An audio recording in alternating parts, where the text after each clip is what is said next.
નમસ્તે મિત્રો. જગતના લોકો આજે ઈશ્વરને આકાશોમાં અને સમુદ્રના ઊંડાણમાં શોધી રહ્યા છે, પણ ઈશ્વર તો તમારા હૃદયમાં જ છે. જો તમે તેમનો સ્વીકાર કરો અને તેમના નામ પર વિશ્વાસ કરો તો આપણા પાપ માટે પ્રભુ ઈસુ સંપૂર્ણ બલિદાન બન્યા અને તે પવિત્ર આત્મા દ્વારા તે આપણા હૃદયમાં વસે છે. શું તમારા હૃદયમાં ઈશ્વરને સ્થાન છે?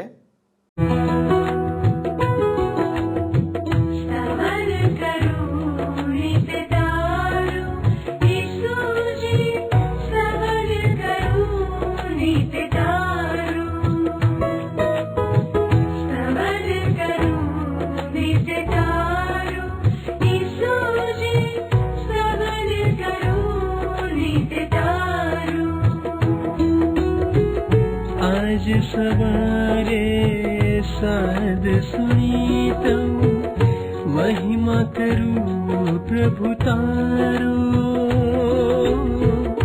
महिमा करूं प्रभु तारो, स्तवन करूं नित्य तारो.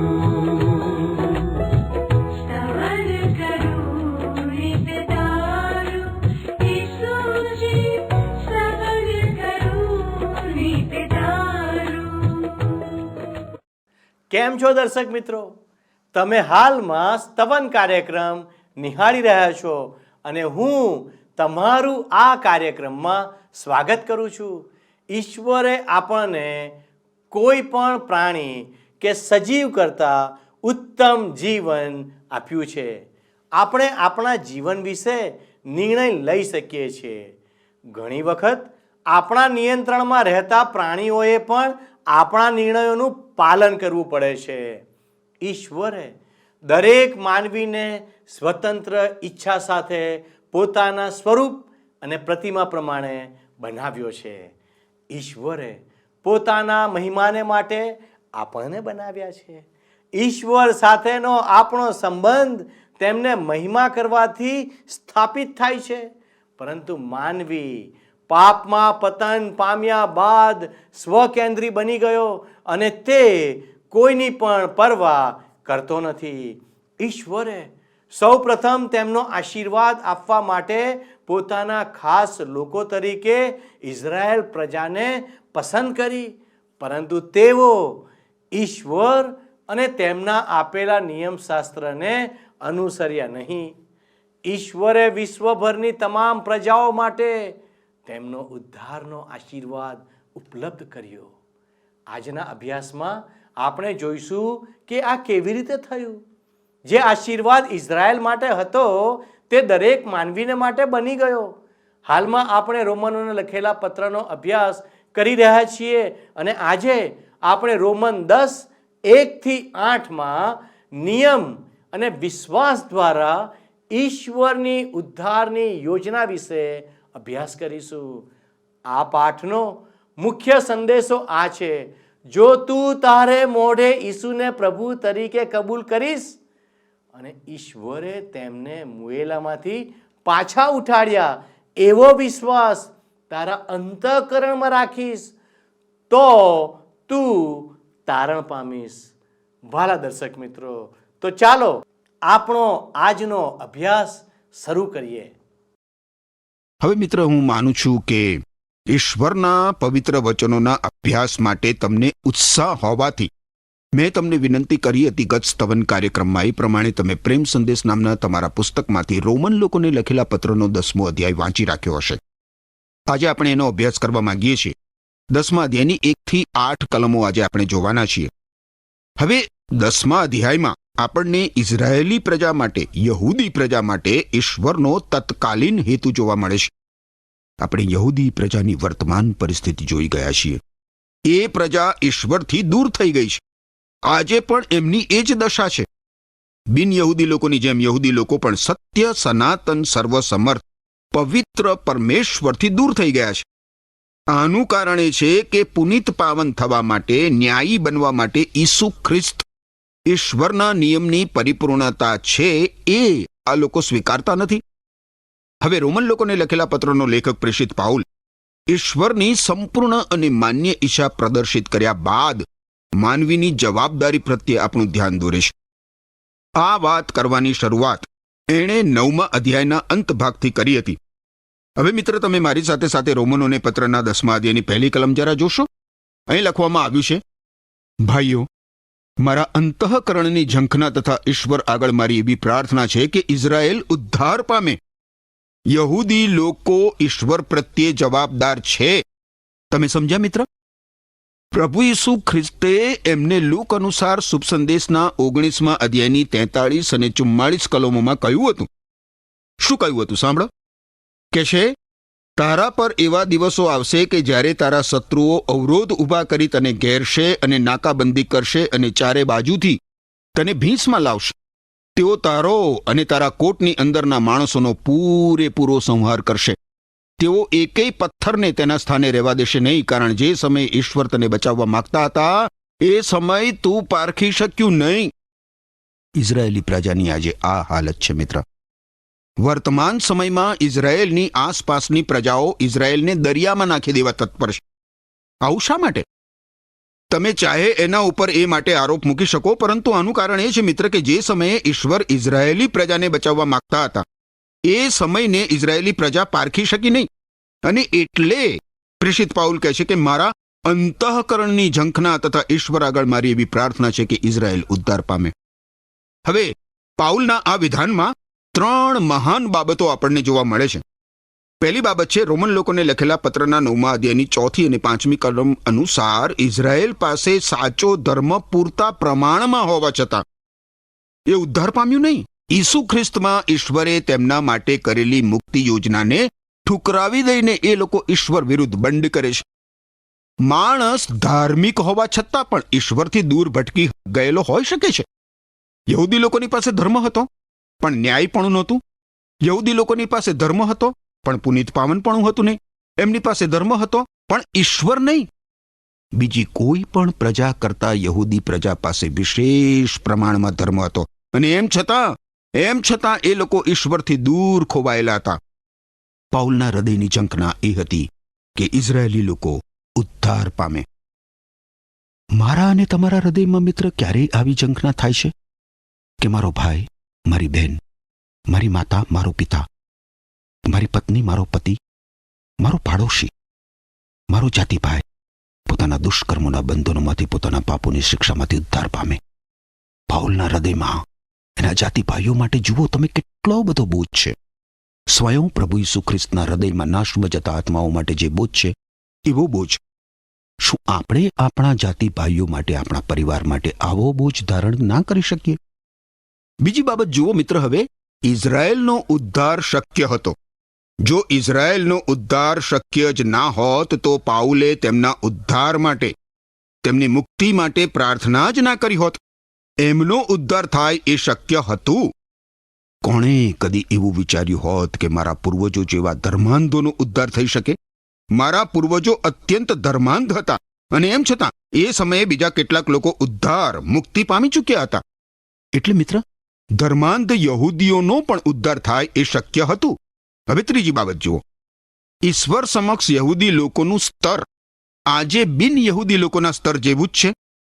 ઈસુ ખ્રિસ્ત વગરના બીજા કોઈ પણ લોકોની જેમ જ યહૂદી લોકોને પણ પ્રભુ ઈસુ ખ્રિસ્તનો શુભ સંદેશ આપવાની જરૂર છે. ઈશ્વરના સંબંધમાં એ લોકો આજે બીજી પ્રજાઓથી ભિન્ન નથી. રોમન લોકોને લખેલા પત્રના 3 અધ્યાયની 23મી કલમમાં આપણે જોઈ ગયા હતા મિત્ર કે ઈશ્વરનું વચન જે છે એ કહે છે કે બધા લોકો નિશાન ચૂકીને પાપમાં પડ્યા છે. બધા લોકો નિશાન ચૂકીને પાપમાં પડ્યા છે અને ઈશ્વરના મહિમાવંત ઈરાદાથી તેઓ દૂર ને દૂર જતા જાય છે. ઊંચી જાતિ કે ઉતરતી જાતિનો ખ્યાલ જ હાસ્યાસ્પદ છે મિત્ર. પ્રભુ ઈસુ ખ્રિસ્તના ક્રૂસ પાસે ઊંચ નીચના કોઈ જ ભેદભાવ નથી. ત્યાંની જમીન તો સમતળ છે. યહૂદીઓ કે બીજા કોઈ પણ ઈશ્વર સમક્ષ ઊંચી નાત જાતનો રોફ છાંટી શકે એમ નથી. તમે ગમે તો હો મિત્ર, તમારી ઊંચી નાત જાત, તમારું જ્ઞાન, તમારા પુણ્યકર્મો, તમારા સત્કર્મો, તમારી ધાર્મિકતા, તમારી સંસ્કૃતિ કે તમારી પરંપરા, તમારી ફિલસૂફી કે તમારો રંગ, તમારું પદસ્થાન ઈશ્વર સમક્ષ કંઈ જ કામમાં આવવાનું નથી. પ્રભુ ઈસુ ખ્રિસ્તને શરણે આવ્યા વગરની પ્રત્યેક વ્યક્તિ નર્ક તરફ પ્રયાણ કરી રહી છે મિત્ર. ઈશ્વર જ્યારે આવી ઘોષણા કરે ત્યારે એમાં ઈશ્વર યોગ્ય અને ન્યાયી પુરવાર થાય છે મિત્ર. હવે કોઈને આવી વાત સાંભળવી કદાચ ના પણ ગમે, પણ મિત્ર એ તો ઈશ્વર કે છે, ઈશ્વર એવી ઘોષણા કરે છે. ઈશ્વર એ સત્ય અહીં ઝળહળતા પ્રકાશમાં મૂકે છે. ઈશ્વર ઈચ્છતા નથી કે તમે એ ચૂકી જાઓ.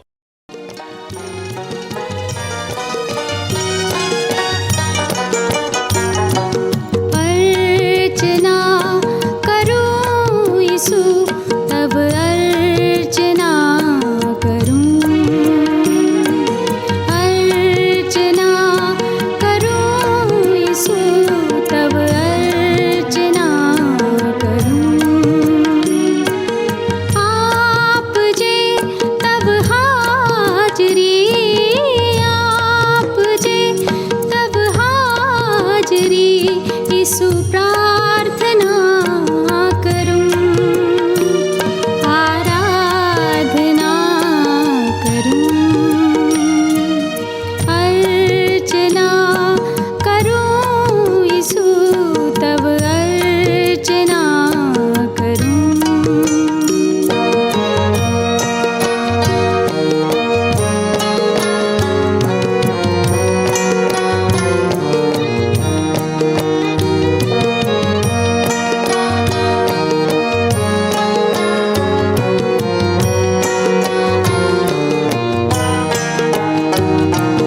वचनो प्रभुजी आप तारा पापो भूसाए मारा,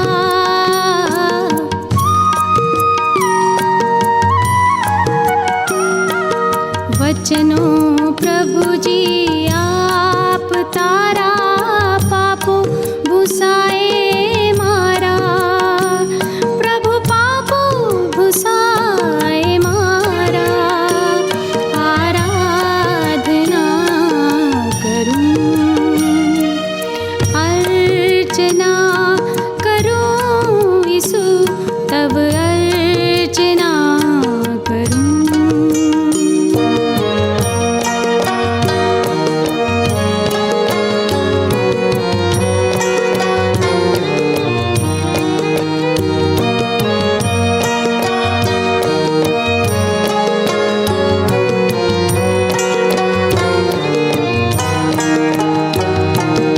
आतम प्रभुजी आप तारो मार्ग उजाड़े मारो,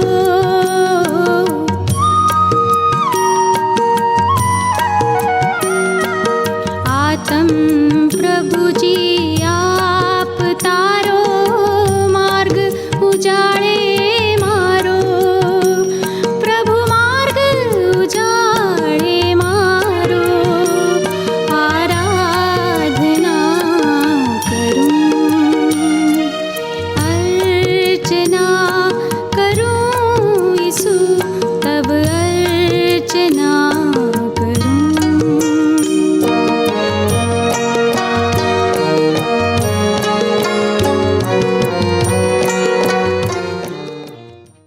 વારું. હવે જુઓ બીજી કલમમાં પ્રેષિત પાઉલ શું કહે છે. રોમન લોકોને લખેલો પત્ર 10મો અધ્યાય બીજી કલમ.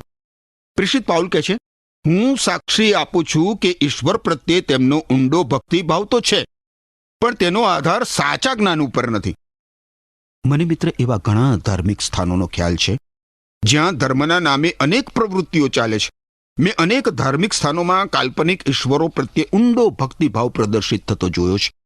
જે માનવીના હૃદયમાં ઈશ્વર પ્રત્યે ઊંડો ભક્તિભાવ હોય એના મુખ ઉપર પ્રાર્થના અર્ચના કરતી વખતે એ ભક્તિભાવ મને જોવા મળ્યો છે, પરંતુ એનો આધાર સાચા જ્ઞાન ઉપર નહીં હોવાથી તેમની પાસે સત્ય સનાતન સર્વસમર્થ પવિત્ર પરમેશ્વર હોવાને બદલે માત્ર ધર્મ છે. એવા લોકો નિયમિત રીતે સમયસર ઘરમાં કે ભજન સ્થાનમાં સ્તુતિ આરાધના અને પ્રાર્થના અર્ચના કરે છે, પરંતુ એ કેટલા બધા દુઃખની વાત છે, કેટલા બધા દુઃખની વાત છે કે એમાં માત્ર ધર્મ જ છે, સત્ય સનાતન ઈશ્વર નથી. મારા મિત્ર, શું તમે પ્રભુ ઈસુ ખ્રિસ્તની શરણે આવ્યા છો? પ્રભુ ઈસુ ખ્રિસ્તમાં ઈશ્વર માનવીને જે ન્યાયીપણું, જે યોગ્યતા, જે પુનિત પાવનપણું બક્ષે છે એ તમે મેળવ્યું છે? માનવી બીજી કોઈ પણ રીતે ઉદ્ધાર મુક્તિ પામી શકતો નથી. બાઇબલમાં નવા કરારના વિભાગમાં પ્રેષિતોના કાર્યો નામનું જે પુસ્તક છે એના 4થા અધ્યાયની 12મી કલમમાં ઈશ્વરનું વચન જે છે એ સ્પષ્ટ શબ્દોમાં કહે છે કે ઉદ્ધાર એટલે કે આપણા દુષ્કર્મોના બંધનોમાંથી, આપણા પાપોની શિક્ષામાંથી ઉદ્ધાર માત્ર પ્રભુ ઈસુ ખ્રિસ્તની જ મારફતે મળે છે, કારણ કે જેનાથી આપણો ઉદ્ધાર થાય એવા બીજા કોઈનું નામ ઈશ્વરે આખી દુનિયામાં માણસોને આપ્યું નથી. સ્વર્ગમાં જવા માટે મિત્ર આપણે સંપૂર્ણ બનવું પડે. અને હું તમને કહું છું કે આપણે સંપૂર્ણ નથી. તમે નથી સંપૂર્ણ કે નથી હું સંપૂર્ણ, પરંતુ હું સ્વર્ગમાં જવાનો છું, કારણ કે પ્રભુ ઈસુ ખ્રિસ્તે મારા પાપોનો, મારી ઉણપનો દંડ ભરપાઈ કરવા માટે મૃત્યુ બેઠી લીધું. ઈસુ ખ્રિસ્તને દફનાવવામાં આવ્યા અને ત્રીજે દિવસે પ્રભુ ઈસુ ખ્રિસ્ત ફરી સજીવન થઈ ઉઠ્યા. ઈસુ ખ્રિસ્તને મારા પાપોનો દંડ ભરપાઈ કરવા, બલિદાન થવા અર્પી દેવામાં આવ્યા અને મારા ન્યાયપણા માટે, મને સંપૂર્ણ બનાવવા માટે, પુનિત પાવન બનાવવા માટે પ્રભુ ઈસુ ખ્રિસ્તને ફરી સજીવન કરવામાં આવ્યા. રોમન લોકોને લખેલા પત્રના 3 અધ્યાયની 25મી કલમમાં આપણે જોઈ ગયા હતા કે ઈશ્વરે ઈસુ ખ્રિસ્તને બલિદાન થવા અર્પ્યા. ઈસુ ખ્રિસ્તના મરણ દ્વારા ઈશ્વરનો માણસોના પાપની વિરુદ્ધનો કોપ દૂર થાય છે અને એમ ઈસુ ખ્રિસ્ત પર વિશ્વાસ કરનાર માણસોના પાપ ઈશ્વર માફ કરે છે. આમાં માણસને પોતાની સાથે સીધા સંબંધમાં લાવવાનો ઈશ્વરનો હેતુ પ્રગટ થાય છે. ઈસુ ખ્રિસ્ત મારું ન્યાયપણું છે મિત્ર. હું એક દિવસ જરૂર સ્વર્ગમાં જઈશ, કારણ કે પ્રભુ ઈસુ ખ્રિસ્તે મારા પાપોનો દંડ મારા વતી ભરપાઈ કરી દીધો છે. શું ઈસુ ખ્રિસ્ત તમારા મુક્તિદાતા છે મિત્ર? તમારા પોતાના પ્રયત્નોને ભૂલી જાઓ. તમારા ઉદ્ધાર માટે, તમારી મુક્તિ માટે એ કશાય કામમાં આવશે નહીં. યાદ રાખો, ધર્મ માણસનો ઉદ્ધાર કરી શકતો નથી. ધર્મ માનવીને એના પાપોની મુક્તિ અપાવી શકતો નથી. ઈસુ ખ્રિસ્ત અપાવી શકે છે. ઓહો, ઈસુ ખ્રિસ્ત સાથે અંગત સંબંધ હોવો કેટલું બધું મહત્વનું છે, કેટલું બધું મહત્વનું છે. હવે 3જી કલમ તમે જુઓ. રોમન લોકોને લખેલો પત્ર 10મો અધ્યાય 3જી કલમમાં પ્રેષિત પાઉલ કહે છે, ન્યાયી બનવાનો ઈશ્વરનો માર્ગ તેઓ જાણતા નથી.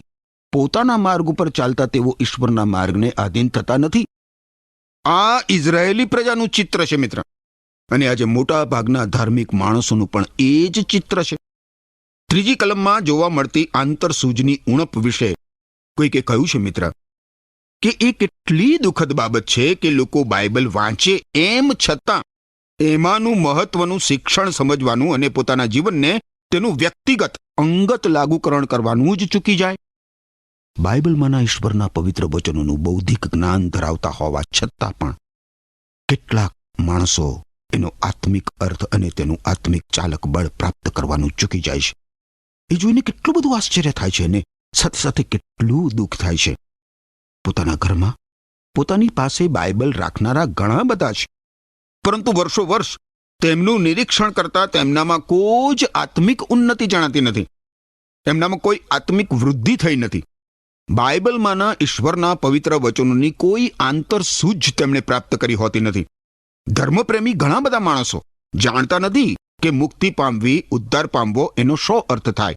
વારું, હવે આપણે આગળ 4થી કલમ જોઈએ. 10મા અધ્યાયની 4થી કલમ, રોમન લોકોને લખેલો પત્ર 4થી કલમમાં શું કહે છે પ્રેષિત પાઉલ? કહે છે, જે કોઈ ઈસુ ખ્રિસ્ત પર વિશ્વાસ કરે છે તે ઈશ્વર સાથે સીધા સંબંધમાં આવે છે, કારણ ખ્રિસ્ત ઈસુ નિયમની પરિપૂર્ણતા છે. પ્રભુ ઈસુ ખ્રિસ્ત ઈશ્વરના નિયમની પરિપૂર્ણતા છે. એનો અર્થ એ થાય મિત્ર કે ઈસુ ખ્રિસ્ત લક્ષ્યાંક છે. પ્રભુ ઈસુ ખ્રિસ્તે એ બહુ જ સ્પષ્ટ કર્યું છે. ઈસુ ખ્રિસ્તે કહ્યું છે કે હું કોઈ જૂના લુગડામાં થીગડું મારવા નથી આવ્યો. હું તો તમને નવા વસ્ત્રો પહેરાવવા આવ્યો છું. હું તમને મારા ન્યાયીપણાનો જબ્બો આપવા આવ્યો છું. મોશેનું નિયમશાસ્ત્ર માનવીને ઈસુ ખ્રિસ્ત સુધી દોરી જવા માટે આપવામાં આવ્યું હતું મિત્ર. મોશેનું નિયમશાસ્ત્ર માનવીના ઉદ્ધાર માટે, માનવીની મુક્તિ માટે આપવામાં નહોતું આવ્યું. પ્રેષિત પાઉલે ગલાતી લોકોને લખેલો પત્ર છે, એના 3જા અધ્યાયની તમે જો 24મી કલમ જુઓ તો ત્યાં લખવામાં આવ્યું છે કે ઈસુ ખ્રિસ્ત આવ્યા ત્યાં સુધી નિયમશાસ્ત્રએ આપણને અંકુશમાં રાખ્યા, જેથી વિશ્વાસને આધારે આપણે પ્રભુ ઈસુ ખ્રિસ્તની સાથે સીધા સંબંધમાં આવીએ. નિયમ મિત્ર આપણા ઉદ્ધાર માટે, આપણી મુક્તિ માટે નહીં, પણ આપણને એ દર્શાવવા માટે આપવામાં આવ્યો હતો કે આપણને ઉદ્ધારની, મુક્તિની આવશ્યકતા છે. નિયમ તો આપણો હાથ પકડીને આપણને ઈસુ ખ્રિસ્તના ક્રુસ પાસે દોરી લાવે છે અને કહે છે કે ભલા માણસ, તારે મુક્તિદાતાની જરૂર છે. તારે મુક્તિદાતાની જરૂર છે. ઈશ્વરનો નિયમ ઈસુ ખ્રિસ્તમાં પરિપૂર્ણ થયો છે. ઈસુ ખ્રિસ્તમાં નિયમનો અંત આવે છે મિત્ર. ગલાતી લોકોને લખેલા પત્રના 5મા અધ્યાયની તમે 4થી કલમ જોશો તો ત્યાં પ્રેષિત પાઉલ શું કહે છે? જુઓ 4થી કલમ કે છે કે તમારામાંના જેવો નિયમશાસ્ત્રને આધીન રહીને ઈશ્વરની સાથે સીધા સંબંધમાં આવવા માંગો છો તેવો ઈસુ ખ્રિસ્તથી અલગ થયેલા છો. તમે ઈશ્વરની કૃપાની બહાર છો. ઈસુ ખ્રિસ્ત દ્વારા મળતી મુક્તિ પૃથ્વી પરના દરેક મનુષ્ય માટે ઉપલબ્ધ છે. તો પછી તમે મિત્ર શા માટે એનો સ્વીકાર કરતા નથી? શા માટે મિત્ર તમે એનો સ્વીકાર કરતા નથી? વિચાર કરજો મારા પ્રશ્ન ઉપર. વારું, હવે આપણને આગળ એક શીર્ષક જોવા મળે છે, બધાને માટે ઉદ્ધારનો માર્ગ. હવે આ શીર્ષક નીચે 5મી કલમમાં કહેવામાં આવ્યું છે, રોમન લોકોને લખેલો પત્ર 10મો અધ્યાય 5મી કલમ, કે નિયમને આધીન થઈને ઈશ્વરની સમક્ષ ન્યાયી બનવાના સંબંધમાં મોશેએ લખેલું છે, જે માણસ નિયમની માગણીઓ પૂર્ણ કરશે તે તેનાથી જીવશે. હવે મુક્તિ કમાવાનો એકમાત્ર માર્ગ એ સંપૂર્ણ બનવું એ છે. એક પણ વખત પાપ કર્યું હોવું ના જોઈએ મિત્ર. સંપૂર્ણ રીતે ઈશ્વરના નિયમોની માગણીઓ પૂર્ણ કરવી એ છે, અને એ તો તદ્દન અશક્ય છે. માનવીના પ્રયત્નો પછી ભલે તે ગમે તેટલા પ્રમાણિક અને અથાગ હોય, એમ છતાં મિત્ર ઈસુ ખ્રિસ્ત પર વિશ્વાસ કરવાથી ઈશ્વર માનવીને જે ન્યાયીપણું આપે છે એ ન્યાયીપણું માણસ સિદ્ધ કરી શકતો નથી. આપણે ખરેખર તો ઈશ્વર સમક્ષ આપણા ખાલી હાથ ફેલાવીને ભેટમાં ઈશ્વર પાસેથી મુક્તિ સ્વીકારી લેવાની જરૂર હોય છે.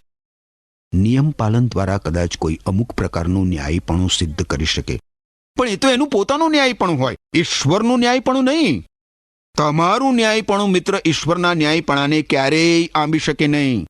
હવે રોમનોને પત્રનો લેખક પ્રેષિત પાઉલ આગળ 6ઠી કલમમાં કહેશે, પણ વિશ્વાસ કરવા દ્વારા ઈશ્વરની સાથે સીધા સંબંધમાં આવવા વિશે આ પ્રમાણે કહેવામાં આવ્યું છે, તમારા મનમાં એમ ન વિચારો કે સ્વર્ગમાં કોણ જશે, એટલે કે ખ્રિસ્તને નીચે લાવવા માટે. પ્રેષિત પાઉલ અહીં સ્વર્ગને નીચે ઉતારી લાવવા માટે સ્વર્ગમાં કોણ જઈ શકે એવું છે, અને નરકને ઉપર ખેંચી લાવવા માટે નીચે કોણ જઈ શકે એવું છે, એવો પ્રશ્ન કરે છે. આ પ્રકારનું ન્યાયીપણું જેના વિશે પાઉલ પુનર્નિયમના પુસ્તકના 30મા અધ્યાયની 11થી 14 કલમો ટાંકીને વાત કરે છે, એ ઉપલબ્ધ છે. 7મી કલમમાં પ્રેષિત પાઉલ શું પૂછે છે જુઓ. એ કહે છે, અથવા પાતાળમાં કોણ ઉતરશે, એટલે કે ઈસુ ખ્રિસ્તને મરેલાઓમાંથી ઉપર લાવવા માટે.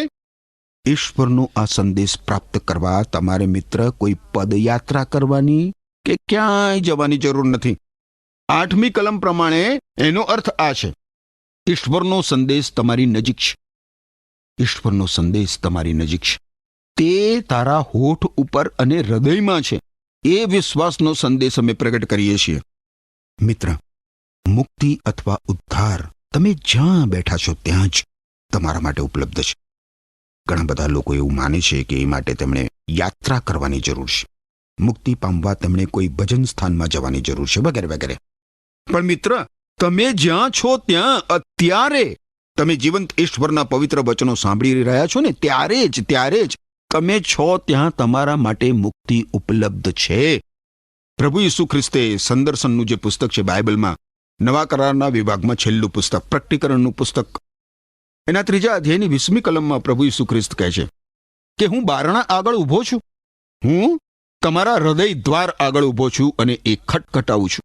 જો કોઈ મારો અવાજ સાંભળીને બારણું ઉઘાડશે તો હું તેના ઘરમાં આવીશ અને તેની સાથે જમીશ અને તે મારી સાથે જમશે.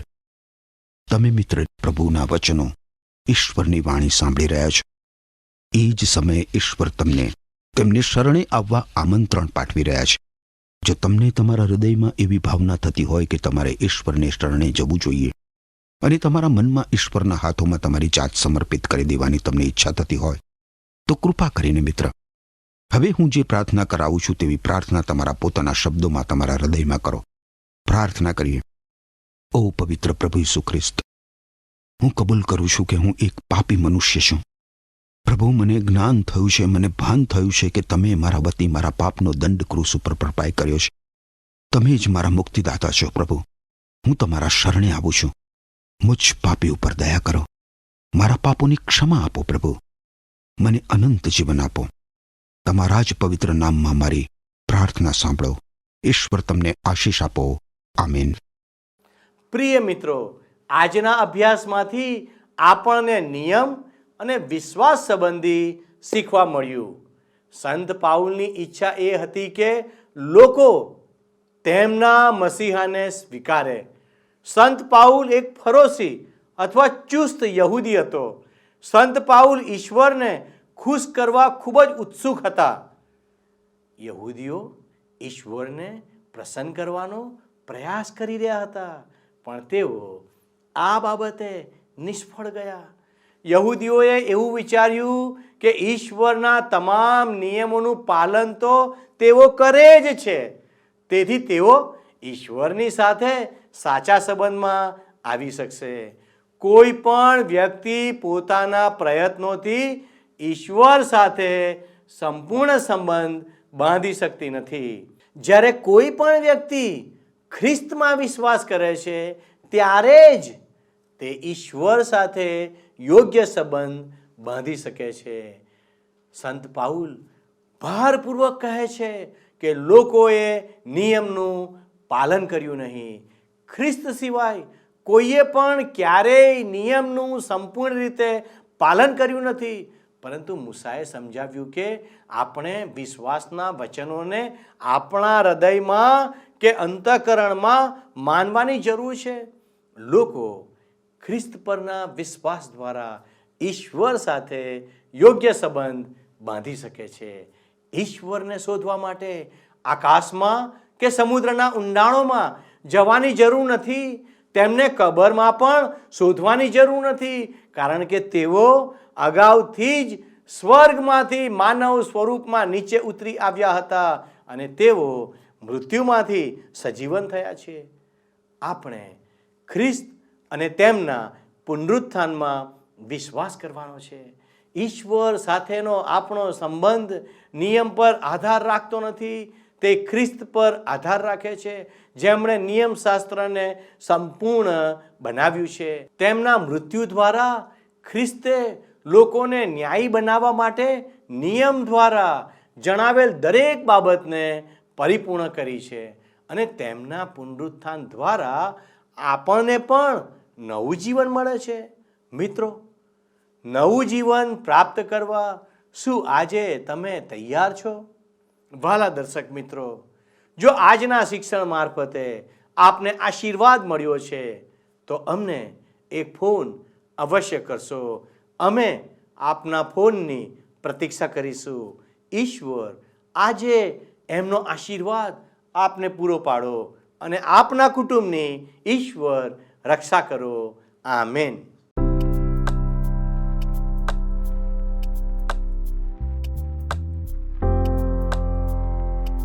મિત્રો, ગત પ્રશ્નનો જવાબ છે દયાના.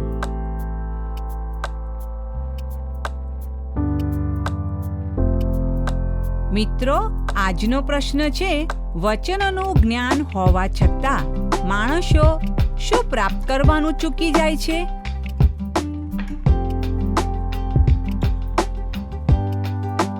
જવાબ આપે સ્ક્રીન પર દર્શાવેલ વોટ્સએપ નંબર પર આપવાનો રહેશે. કાર્યક્રમ દરમિયાન પૂછેલા પ્રશ્નનો સાચો જવાબ આપનાર વિજેતાઓના નામ દર મહિનાના પ્રથમ સોમવારે જાહેર કરવામાં આવશે.